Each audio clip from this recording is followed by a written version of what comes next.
Պարոն վարչապետ, խնդրում եմ մանրամասներ ներկայացնել խաղաղության պայմանագրի շուրջ տարվող աշխատանքների վերաբերյալ, նաև բանակցությունները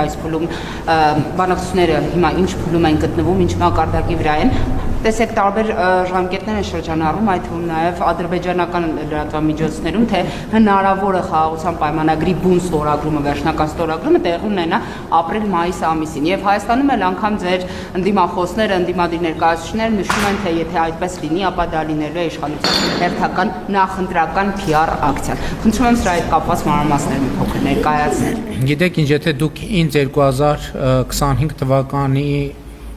հուլիսի 20-ին հարցրեիք, երբ Ադրբեջանի հետ նախաստորագրվելու խաղաղության համաձայնագիրը, ես չէի ունենա այդ հարցի պատասխանը, որովհետև ամենօրյա աշխատանք է տեղի ունենում եւ ամենօրյա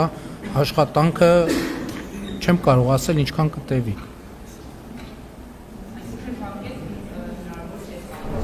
Այո, իհարկե հնարավոր չի, բայց էլի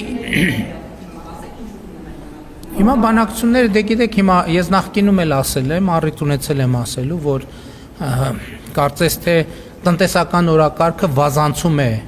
քաղաքական օրակարգին, ինչը լավ է, որովհետև քաղաքական օրակարգերը նրա համար են, որ սպասարկեն տնտեսական օրակարգը եւ օգոստոսի 8-ի իրադարձությունները բավարար դաշտ են բացել տնտեսական գործակցության համար եւ ուրախ եմ, որ